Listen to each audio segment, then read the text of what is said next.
Hi and welcome to episode number 58 of the Mandarin Blueprint Podcast.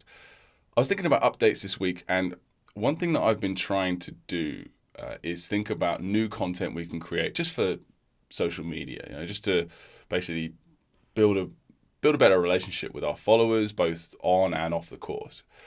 And so I was thinking about what sort of content do people need and what sort of content do people want? Because it's just, when I sit down and actually try to do it, there's just so many possibilities. One of the things that I was doing, I was looking on Reddit and Chinese forums just to sort of have a look around. What are some questions that people are asking? What are some struggles that people are having? Just to try and get some inspiration as to what to talk about. And one of the things that I was noticing that was fairly common, and not just common in my own experience in the past, but just what I was looking at, it was fairly common too, was, hey, I've been trying to learn this Chinese stuff for a while now, whether that's like a year or a few months or even a few years for some people, and I'm just getting nowhere, and it's driving me crazy. This poor guy, I saw him on I commented on some Reddit thing. I don't know if he commented back or not, but he was just, I've been learning Chinese for, how long did he say? It was something like 3 years. He was saying, or she, I don't know if it's a he or she. He was saying, I'm on a degree course, and that was my first alarm bell. You're trying to do a degree in Chinese to learn Chinese,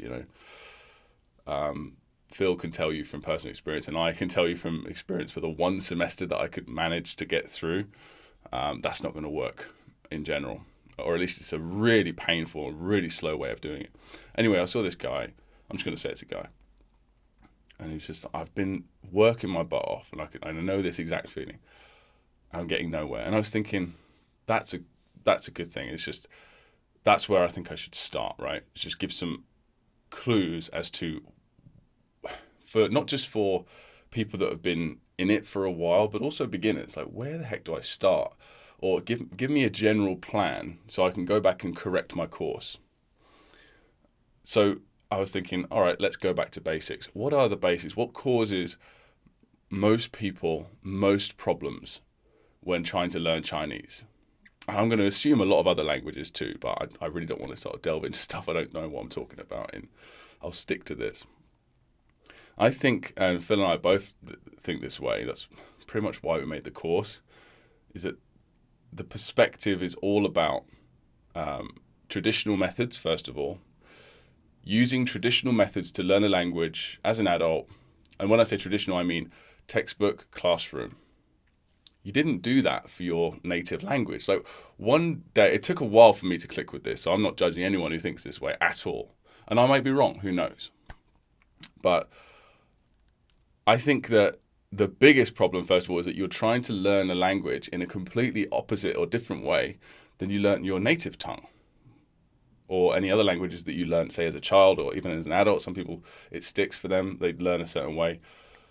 But why are you trying to learn Chinese in a classroom? You didn't learn Chinese you didn't learn English in a classroom or whatever your native language is. So, and then the next question becomes, okay, so how did we really learn our native language? And we really learned our native language through listening and, trying our best to communicate with what we had available, and listening and more listening and more listening. And then when we could read, reading and then listening and reading and listening and watching and watching and watching. TV. That was for me anyway. Radio, movies, just books, targeted language practice. And by the way, I want to go back, and because I think recently I was too harsh about this whole classroom thing. Like, so no class is effective for language learning? Of course not. That sounds ridiculous, actually. I believe I said this recently, and I didn't want to give the impression that no classes are valuable for your Chinese learning at all. That's nonsense. There are some incredible teachers out there who really make plans, and they can create a learning environment where it's all focused around input that you can understand, comprehensible input, which is ideal. So they are such good teachers, and they plan their classes so well that they can give you these incredible classes which keep your brain neurons firing, delivering content to you in a visual way. So even if it's stuff that you don't know what words are, they communicate in such a way using visuals and drawings and gestures that they can explain, they can talk to you in a way that you can understand, and that's comprehensible input. And of course, they can then get you to produce the same thing that they just taught you, which is practicing speaking, and of course, writing comes later and whatnot. So I didn't want to give the impression that, didn't want to give the impression that all class learning is useless, because who am I to say that? But I just think most are. Most classes, the way they're set out, most teachers, just because they're humans, they do as little as they possibly can. And even if they work their butts off, they're using often the wrong methodology. They're using the textbook as a crutch rather than trying to communicate things to you, focusing on getting stuff in your head rather than just repeating things that don't really have much foundation, that you don't have a foundation to understand. So there is that. And also, they don't know how to teach pronunciation that well, and they don't know how to teach characters at all, in my experience, and how to retain information. So even if they give you a really good lesson, right? And like I said, it's that sort of structure. You just have notes. They hardly ever, if ever, have I ever heard about a teacher assigning SRS flashcards, which in my opinion is the best way to remember information for the short to medium term. And then, well, of course, that's a terrible way to put it, for the long term, but basically get short-term memory stuff into your long-term memory as quickly as possible. They don't use that. So even if you have this incredible lesson, it's up to you to review your notes, which, I mean, who does that really regularly and enough? So rather than just say all that, right, to this guy that I saw, I just said, read and listen to stuff that you can understand, comprehensible input. Do that as much as you possibly can. Listen whenever you get on public transport, whenever you go to the gym, whenever you travel anywhere or work out or do anything where you don't really need to focus that much, like so outside of, say, work, unless you're doing like a menial job, you're just lifting stuff. In that case, listen to things. Always, and things that you can pretty much understand. Don't have to understand everything. Stick that stuff in your ear, and at the same time, focus on learning characters. Focus on learning words. And that's it, really. I just do that. Make character learning the core of your content, of your daily study routine. Use SRS to keep, because you're going to be learning so much in the early stages. You need really SRS to keep it all in there. And also, at the same time as you're doing all of this, listen and try to read as well. Reading comes later, of course, because you need the characters to be able to read. But that's what I would tell this guy. Anyway, I just felt bad because there's so many people that are going through the same thing.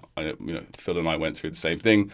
That's why we made this company in the first place, And it's such a shame to see it because I know the struggle. These people that just work their butts off. They're really working, and they have this dream of being able to, communicate fluently or just reasonably fluently, or to be able to read stuff in Chinese, and they're just not getting there. And it's because the methods they're using are terrible. And just the whole concept of language learning is wrong. And again, it's not to blame these people because we've been taught wrong. That's not your fault. It's not our fault, right? So anyway, that was just something I was going to think about making a video on. So I guess I sort of am right now, but I mean on YouTube or Facebook or what have you. So I was going to put that out. Anyway, if anyone's listening and you happen to stumble across this and you are struggling, that's what I would recommend. That's my prescription for you. Now, if you want a full guide on how to do that, you want to go from not really knowing much about the language, or you're really deep into the language, but you've just done it all, you think you've done it all wrong, and you're just not going anywhere, come and check out the course. Go to mandarinblueprint.com, and we'll teach you how to read, write, and understand Chinese first in a matter of weeks or months, depending on how much time you want to put into the course, and then you'll find yourself speaking fluently pretty soon after that. So anyway, today's content. Let's get into it. So we've got, as usual, we're going to jump into the comments that we've received throughout the week, either on the platform or via email. And by the way, oh yeah, I forgot to actually ask you guys. So the whole reason I brought this up is because if you have any suggestions or things that you would like me to talk about, and Phil as well, in a video format, what do you think? What would you like us to delve into a little bit deeper? Because I've literally got a list of stuff that I want to talk about, and I don't know what to choose first, because I can only make sort of one piece of content, a week, or a few bits of content a week, perhaps at a push. So let me know, and we'll get started on that. Okay. So let's jump into the props first. As usual, if you're not familiar with this podcast, you're not familiar with our course, what we do is we use this podcast as a way of communicating with everyone on the course, because it's just us two. It's just Phil and I, for the most part. So it's difficult for us to communicate directly on the platform because there's so many comments we get every week. So this is our way of doing that. So we're going to go through, and it's based on the actual course itself, or at least most of it is. So we talk about props, and we talk about actors, and we talk about sets. These are aspects of what we call the Hanzi movie method. It's a way of learning Chinese characters using memory techniques. So if you'll be completely unclear about what any of this means, but in the show notes, there are links to blog posts that will explain everything for you. Okay. If you're interested in signing up, I suggest you visit mandarinblueprint.com.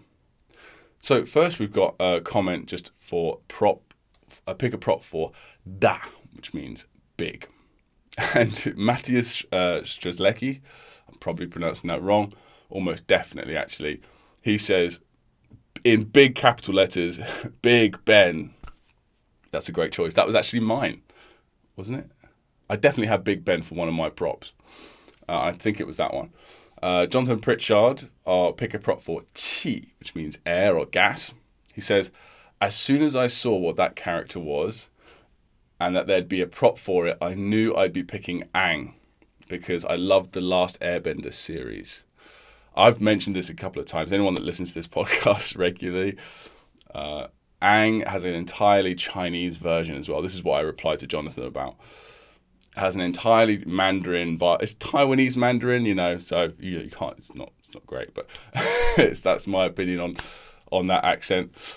But it's a fantastic series. It's so fun. The first series, by the way, not anything after that, which we will not speak of. But yeah, I love that when it comes together that way, and you get to choose characters or people from movies, TV shows, things that you actually genuinely are into. You're really interested in, and you can't. It's almost like you can't wait to see that prop in a character. So yes, I get to make Aang do some cool stuff. That's awesome.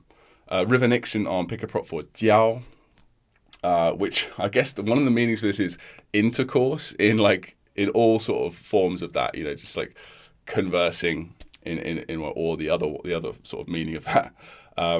I can't remember what the actual keyword we chose for. I think it was that actually. It says Kelly Kapoor. Oh, yeah. Kelly Kapoor from the TV show The Office, because she's always just talking. ALINA Dana COROIAN on pick a prop for mu, which means mother. I guess it just means female as well. She says the primordial mother Gaia, Greek old deity. I have no idea what that would look like, but I imagine you do, which is awesome. That's a great choice. There's always lots of stuff you can do when you choose people like Aang or a deity like a god. There's always so much cool stuff you can do with them. They have naturally sort of built-in powers that you can sort of use. It's very cool if you're into that sort of thing. Okay, next we have Daniel DALFORNO with a pick a prop for R, which means child, I guess, or son, like ALLBERT. Fishing rod with a hook. Fishing rod with a hook. So you can always choose depending on the appearance or the meaning. And I guess you've gone for the meaning there. And that makes absolute sense, actually. Very good choice. MAKAI ALLBERT, on pick a prop for Liang. A pair of socks. Yeah, so anytime you see, that's based on the meaning, of course. It could be a pair of chopsticks, or it could be even twins. It could also be I think someone even chose a pair of oxen tied together with a yoke, which was just very unique, right? So anything like that is awesome. MAKAI ALLBERT again on pick a prop for Wang, which means king. It says, Carlos V, a Mexican candy I grew up eating. Carlos V. So again, this is something I love where it's just, I can't even tell what that has to do with the prop, like whether it's to do with the appearance or maybe it's like Carlos V is some sort of king. I don't know, because Wong means king. But that's what makes this awesome. So it doesn't matter what I think as long as it, or what anyone else thinks, as long as it works for you. You know, so that's, I love seeing that. I actually enjoy seeing ones that I have completely no idea what they are, because that means it works. You're very unique to that person. That means it's going to work extra good for MAKAI. Another one from MAKAI, he says, pick a prop for Zhu, which means master. And he's chosen Yoda. You can always tell someone's into stuff where they just got big capital letters. Yes, Yoda. Yeah, very good choice for that one too. Again, lots of cool powers you could use in that one. Dev Chen on pick a prop. Dev, it's good to have you back, man. It seemed like you went away from us for a while. I didn't have any of your comments for ages, and then we got you back here, back on the course, back on the wagon, I guess. I don't know. Pick a prop for Ya, which means tooth. Saber-toothed tiger. Yeah, absolutely right. That'll do. That'll do very well. You can even choose the cartoon version from, what is that, Ice Age movie, with the guy with the cool voice as well. You know, just to make it extra personal. Because obviously saber-toothed tigers, like we all sort of seen a picture of one, but I can't. I find it. I just imagine a lion with big teeth. You know, I can't really imagine it. So, but I would be able to imagine that character very well because I've watched it with my nieces and nephews like many times. Daniel Dalforno again on pick a prop for. I don't know what this is. It's like the component in horse. That kind of looks like a toilet, so we just said, just imagine a matong. Actually, it's funny enough. Just imagine a toilet. Funnily enough, that's what they call like a Western style toilet in China. A horse bucket, matong. I hope they're not calling us horses for that. I don't know what that's all about. He says he's not going to go for a toilet. He's going to go for a wheelchair, which it also kind of looks like. And as long as it kind of looks like the thing, just go for it. You know, the connection does not have to be that strong. Or it could be quite tenuous. SANJA KRAJNOVIC on pick a prop for coal. The Rolling Stones' mouth, but as a balloon. All right, yeah, that's another thing that could absolutely work. Adding your own, so you're taking our suggestions, but adding your own spin on it. Fantastic idea. And that adds another level of sort of complexity to it as well, because it adds a sense of touch to it that's different from what you might imagine. So the balloon, of course, you can incorporate that. It does certain things, it floats up, so you can always incorporate these things, these sort of characteristics of your prop into your scenes. We've got one actor this week, so that's from Dev Chen. He says, casting call for GU. So GU, because it's all sound, it's one of the 4 categories, which would be a fictional character, and something to do with the letter G. And he's chosen Gamora from Guardians of the Galaxy. But that's actually, because she's green and the daughter of Thanos. The green daughter of Thanos. Yeah, so very memorable. But in theory, if you wanted to, you could choose anything related to Guardians. You could choose just any of the Guardians of the Galaxy because it's just related to G. You know, you can even choose that raccoon thing if you want. So next, that's just the one actor we've got this week. We're going to move straight on to movies. So this is where it all comes together. This is where we have the props, which we've chosen, the objects or the people or the animals or whatever represent the components. And we've got our sets, which are places that we've chosen from our life in various rooms representing the tones. And then we've also got actors that use these props in this place to interact with them to present the meaning visually of the character. And this is the movie, if you like. So we've got a good one here from Daniel Dalforno on I've got to do that. I don't know why. I feel the need to do Dalforno. Make a movie for, I don't even know if that's how you pronounce it, by the way, but that's what I'm going to do. Make a movie for Jiao, which means a bunch of different things. It means, I actually remember saying this in the video on the course. Like, Jiao means so many things. It's like learning, it's like learning 3, 4, 5 words in one movie. because jiao can mean for a cat or a dog to, for an animal to sort of bark or make their animal sound, whatever they do. It could also mean to call a taxi. It could mean, to be cool. 我叫 Luke, or it just means a bunch of different things. And or to make me do like 他叫我生气 or something like that. It's more formal, but it just means a bunch. I love that. It's so much bang for your buck. So one movie, you get all this content unloaded for you, like unlocked, if you like. Anyway, I digress. So he says to make a movie for this. So he's chosen. I says I worked at IKEA's warehouse, so I chose the giant mouth and an upside down chair. That's what it looks like, right? Pretty much. I was at IKEA when Jennifer Aniston called me and told me to go help her in the bathroom. Then I saw this big mouth sticking out from the wall, and there was Jennifer trying to hit the mouth with an upside down chair. And I can imagine, just because you've got to make sure when it's less sort of real, it's more abstract.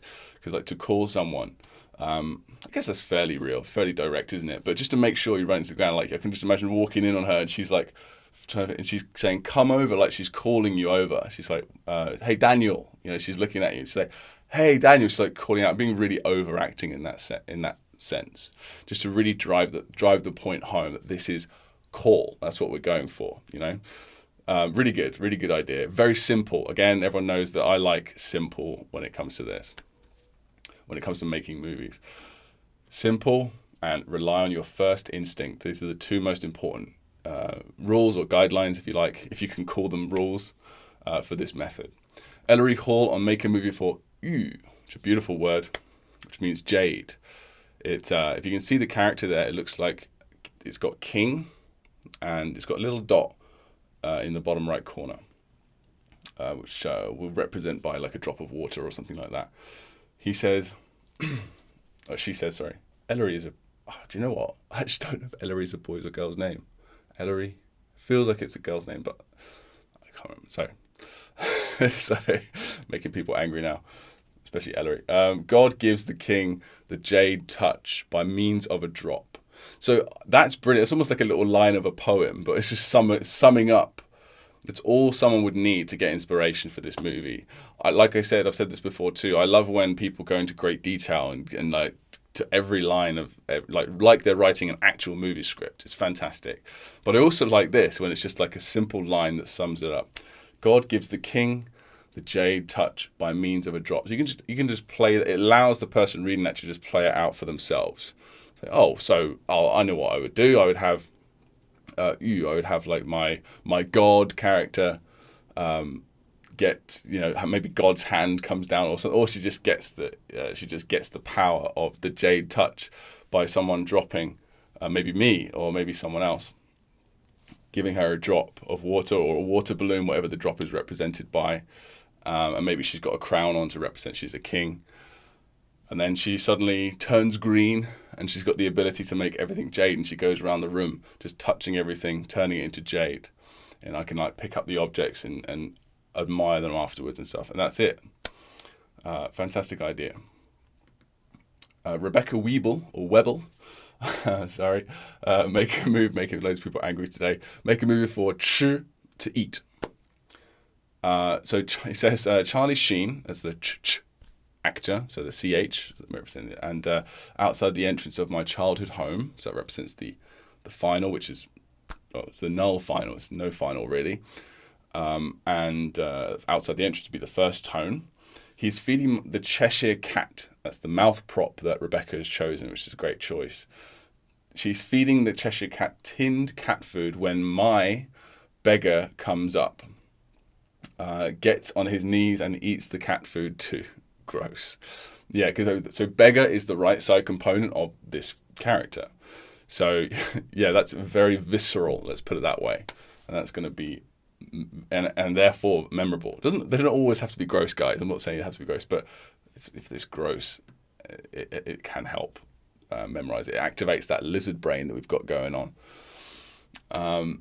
Daniel Dalforno again on Make a Movie for Sure. He says, I will also, this is from a video we did back in January. I will always remember Phil's story of Shrek speaking evil into existence in one of the introductory videos.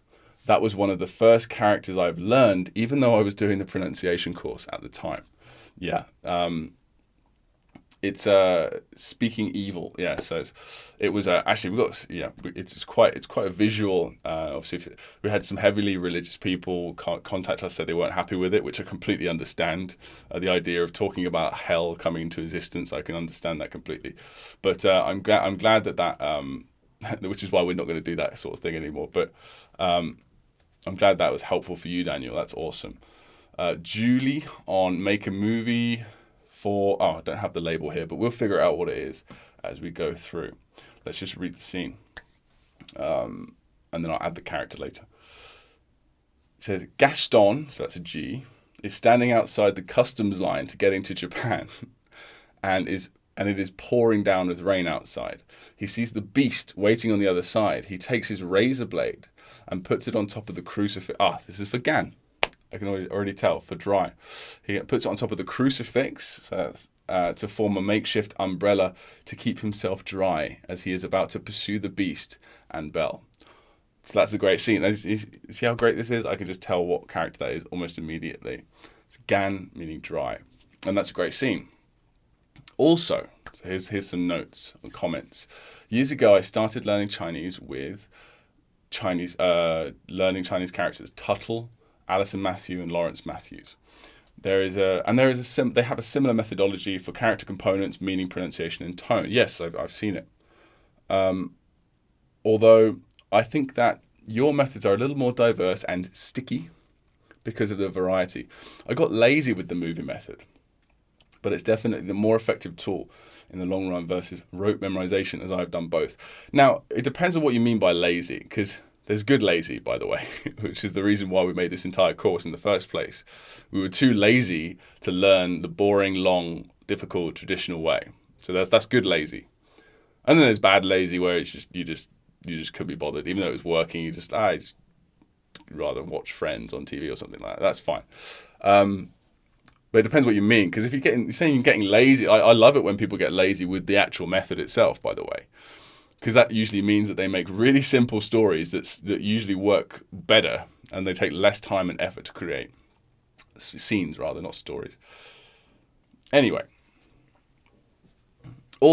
another 2 great books that are in support of these memory techniques and go into some more detail or a different point of view about them. Made to Stick by Chip and Dan Heath, and Red Thread Thinking by Deborah Kay.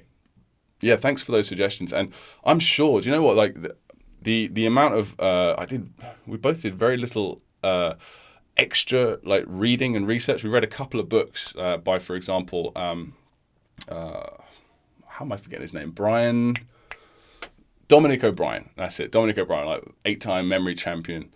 I read a couple of his books, and we used a lot of that inspiration, like techniques to improve the course before putting it out. But I'm sure there's other cool stuff we could learn by reading some more of these books. So if anyone does read these books, I've got a pile of books that I'm sure a lot of people have, right? You have like a bunch of books that you're trying to get through, or that you just other stuff comes up, or you just get lazy or whatever. So I probably won't get around to reading these anytime soon.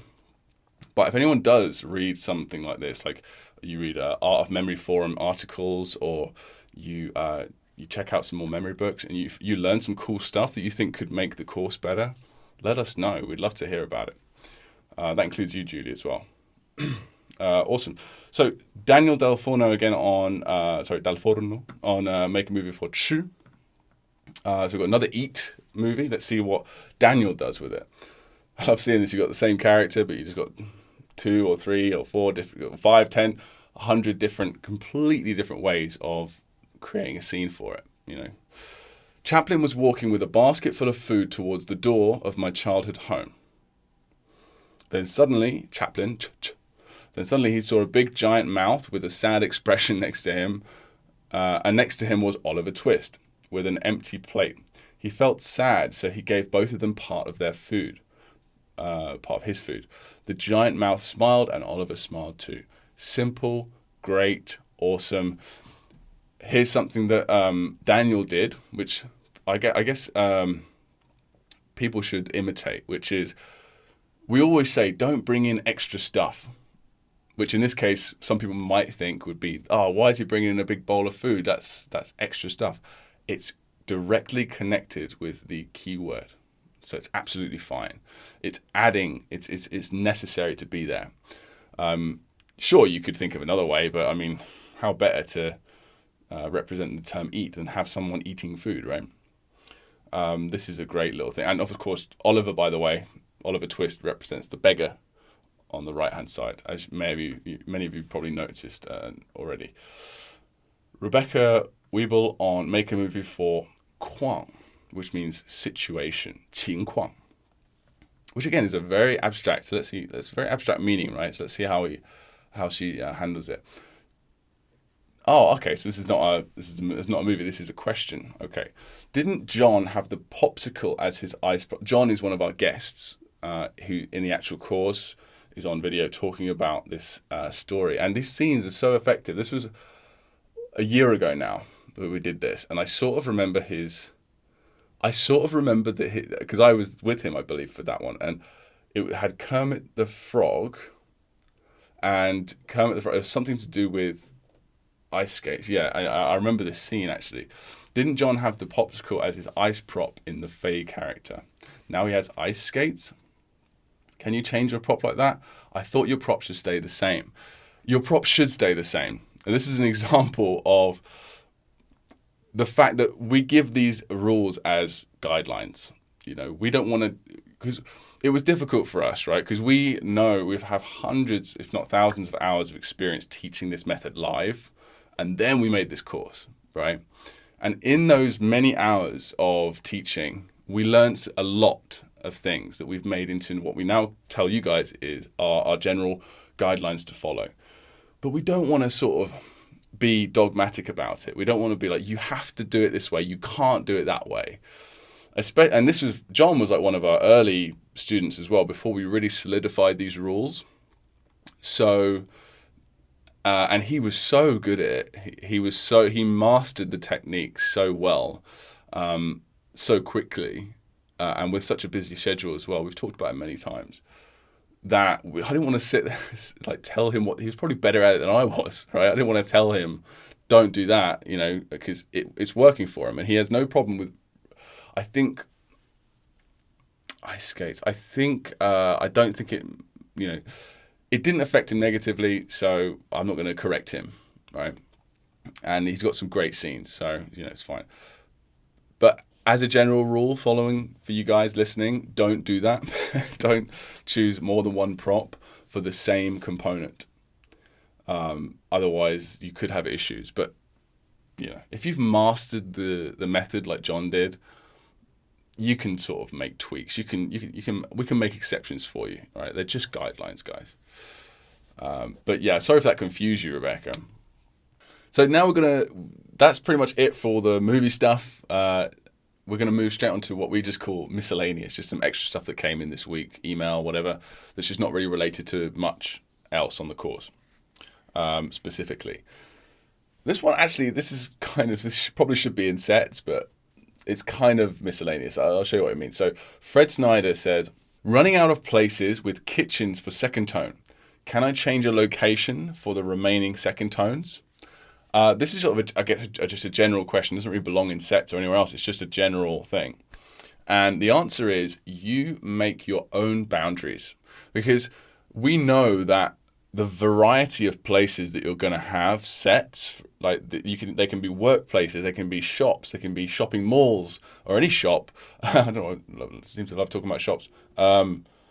Friends' houses, they can be parks, they can be outside locations as well, they can be entire villages if you like, I don't mind, but they are better. It's better to have buildings, so it's just easier to define the boundaries. But not every single building has a hallway, not every single building has even a toilet, right? Like I imagined, for example, this worked absolutely fine for me. It was a very small corner shop, but I went into this corner shop almost every day since I was from the age of 10 to the age of 18, 20, I think. So I just constantly going to this place. So I knew it so well. And it was very small. It's probably, maybe 50 square meters. But I would just imagine, okay, the counter is second tone. Outside the entrance is, of course, first tone. And then the area near the post office is in little newsagents with the post office. That's the third tone. And then way in the back where the milk is, that's the fourth tone, right? And it worked. You decide your own boundaries, of course, right? Can I change a location for the remaining second tones? Yeah, absolutely you can. You go in there into your mind's eye and say, okay, this reception area or whatever, that is now going to be second tone up until here. This is now second tone. You can do this in your mind. It's fantastic. So try that. I actually already replied to Fred, but if anyone else has the same issue, that's how you deal with it, right? You make your own boundaries. Now, this one is really interesting, and this is something that I'm so curious about. It's this idea from Antonio Lima. This is so valuable for our course to have this sort of feedback or question, which is, hi guys, fantastic stuff. However, I am unable to visualize anything but static in my mind's eye. So how to proceed with these lessons. Now, what I've done is because Antonio actually asked the same question in our community forum, which is called the Mandarin Blueprint community. And this is how amazing our clients are, right? Our members, or whatever you want to call them. Just this one guy, Ivan Cyrilev, he got back with this huge reply all about, because he has a similar issue. And Phil and I were so curious before we published this course, which is coming on almost a year ago now, like this January. We were like, what about these people? Because we were completely aware of this condition, and it's called aphantasia, visual aphantasia, where people just cannot imagine stuff in their mind's eye. And we did a lot of research into it. It affects about 0.5% of the population, apparently, to varying degrees. Some people, like Antonio, can imagine nothing at all, just static. Some people, like Ivan, as you'll discover very soon, he has sort of basic visuals, then they go very quickly. It's hard to keep an image in his head. This is varying, it's like a spectrum of aphantasia. And we were so curious, like how are we going to overcome this problem? Because I've looked into it, and I know that there are memory experts out there who have got content specifically for these people, and there's like alternatives you can imagine, but we just, it's because it affects such a small amount of people. We just don't have the manpower to create a section of the course that deals with it, but we will do someday soon. But this sort of thing, it's great because we've got such fantastic people that give comments like this. I'll just read through Ivan's comment on this. He says, what you're describing is visual aphantasia. And this is certainly not a gender-specific thing. I'm a male and happen to be an aphantasiac. There are different degrees of aphantasia. Some people cannot visualize anything at all, like Antonio. In my case, some effort, I'm able to imagine only dim, static pictures, and only for a tiny fraction of a moment. Then everything goes black, and it takes my brain several seconds to recharge before I can conjure another image. Sorry, that's my phone going off. It feels exactly like as if I've been shown a picture on the screen for 10 milliseconds. This time is enough to notice general features like the place, the actors, but the details are often complex props, facial expressions, and so on are often missing. And by no means am I able to visualize a movie. It's actually only recently that I've learned that most people can imagine things in great detail. And not that this bothers me in any way. I've been like that my whole life, and for me it's just normal. Aphantasia does not affect my life, my social life, my work, performance, or anything like that. Funnily enough, I even do have dreams at night, although not too often. That's interesting. It's almost like that you can imagine stuff, but because obviously you can dream, and I imagine you mean dreaming visually, but there's some sort of blockage that doesn't allow you to do it in your sort of waking hours. That's so interesting. So having said that, what about the Mandarin Blueprint Method? Like you, I compensate what I cannot see with something else. Antonio, went into more detail in the actual forum when he asked the question for help. He went into a lot more detail about his issue. And he compensates with certain things. You said you tended to create more elaborate stories, and I just link props, not only to physical objects, but also to tunes and tactile sensations. Tactile as in touch. So for me, a prop is still an object, but it's also something else in addition. Some stories are just much easier to remember with alternatives. For example, the top part of a lot of characters, which we call loser because it looks like the ren component on its like just a person on their face, feels like I've just hit my finger with a hammer because it looks like a hammer, right? Ma, as in horse, reminds me of touching a horse's nose. Zhi or zhi, it just means only. Here's the song Only You by the Platters, and so on. This approach makes the stories, I cannot call them movies, more immersive. For instance, the story for shi, which means to know, is a combination of the yenzapang, the speech component, and zhi, which is, we've just mentioned, is the song Only You by the Platters. He says, my childhood friend named Sherlock, that's the SH, is trying to sing Only You into a mic, but he does not know the lyrics and it sounds awful. That's it. It's that simple. That's fantastic to read. That's just brilliant. One might think there's not enough action to remember the story. And I suspect if I could simply visualize it with my mind's eye, it would be memorable. It wouldn't be memorable indeed. I'm not quite sure what you mean there, but I distinctly hear his choppy voice full of humiliation, the background tune, the microphone noise, and I also see the scene with my mind, even if only for an instant. I doubt I'll ever forget it. So the method still works for me, maybe not exactly how it was intended to work, but it works. I believe this is still the most effective way to learn Hanzi, that's Chinese characters, that I know, and I tried plenty. This is great. This is what I suspected would be the way of solving this issue, but I couldn't know, and I didn't want to presume to know because I don't have this condition. But it makes complete sense. I mean, someone that's blind or has been blind from birth, even, they still have memories, right? Of course they do, and they have incredible memories actually of senses. There are other senses, smell, touch. They memorize where things are based on paces and all this sort of incredible stuff that they do.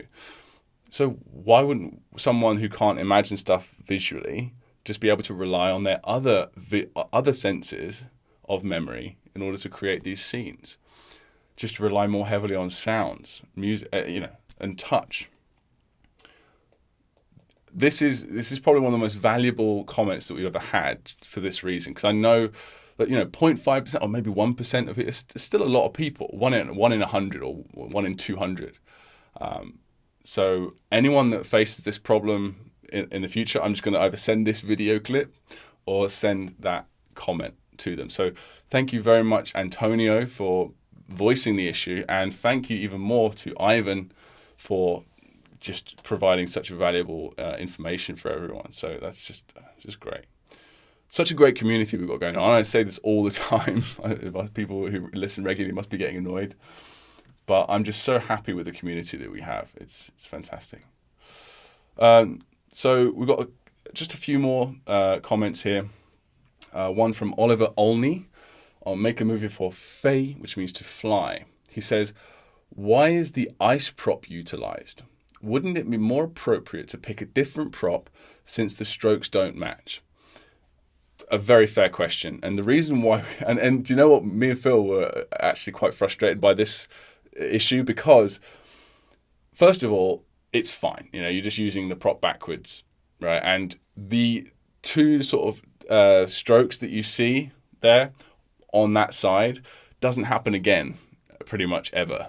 As far as my memory serves me correctly, Fei is the only one which just has those two strokes on the ice component sort of flipped.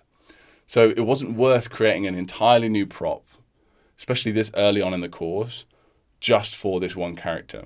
But here was the annoying thing. This is the first time the ice prop is used, I believe.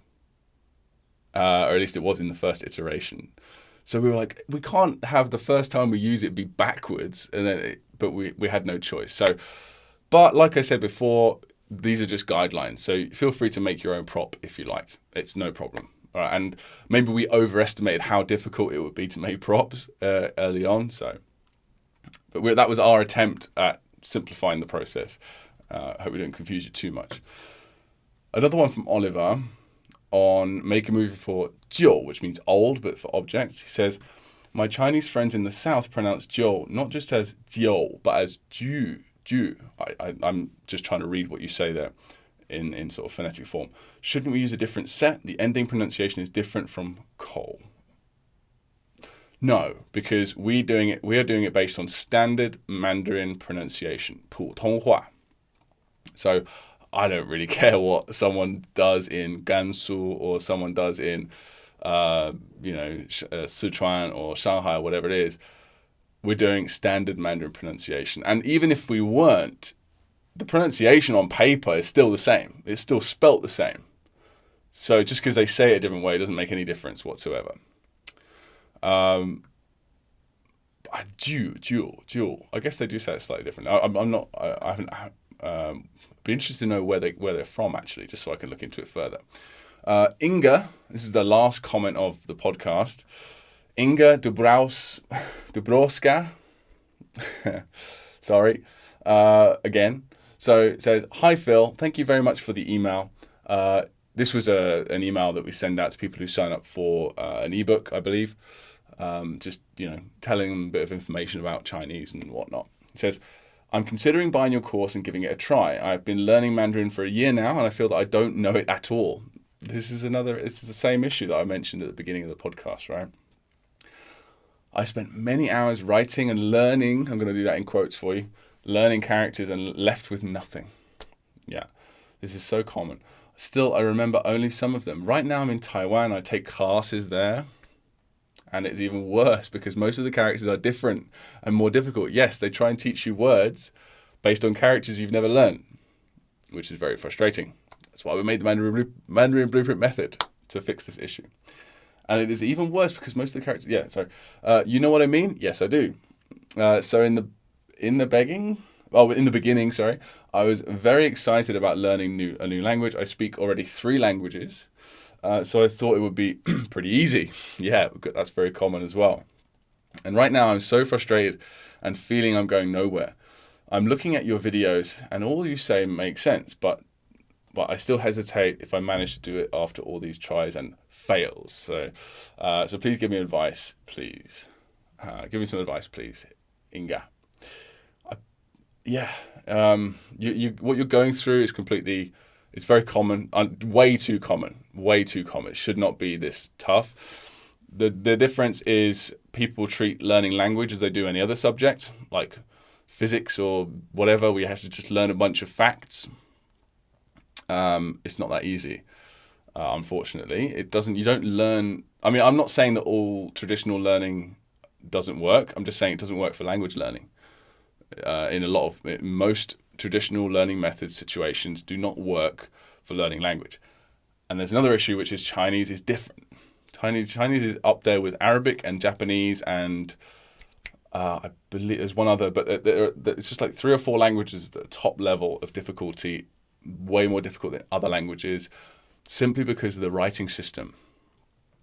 Arabic and Japanese are on a similar level to Chinese. It's not that it's hard, it's just that the current methods of teaching that writing system are terrible. So it takes you like 5 times longer with traditional methods than it would to say learn Spanish, where you can just pretty much start reading straight away after like mastering certain sounds. And even French, which is a little bit more tough, but still. Yeah. So yeah, I'm so frustrated. I'm feeling going nowhere. It makes you feel dumb. It makes you feel like you're rubbish at languages, but you're not. It's just the methods you're using. And that's the whole reason why we created Mandarin Blueprint. So to solve this issue once and for all. Now, does that mean that Chinese is like a walk in the park? Does that mean that you just press a bunch of buttons on our course platform and that makes lots of dopamine hit inducing flashes for you, and it's really fun, and then you just have to hit stuff and not try, not put in any time, just put in 10 minutes a day and you'll become fluent in 6 months. No, it doesn't work like that either. We've just made the process as simple and as enjoyable as it could possibly be, especially that beginning process of learning to read and listen. But you still have to put in the time, right? And it looks like you're the sort of person that is happy to do that. You just want some return for your investment. So I believe you're already on the course, actually, Inga. I might be someone else I'm thinking of, but if you're not already on the course, give it a shot. And that goes for anyone else listening that's not on the course. Worst case scenario, you hate our faces, and you're sick of watching our videos, and the method doesn't work for you, and you get your money back. But give it a shot, guys, if you haven't already. And that's, I guess, is a good sort of way to leave the podcast for this week. Thank you very much for listening. We are always here to answer questions, whether you're on the course and on a subscription or you're not. We're happy to answer any questions you have about Chinese, and we'll most likely do so right here on the podcast. So thanks, guys, for listening, and I will see you in a couple of weeks. Bye-bye.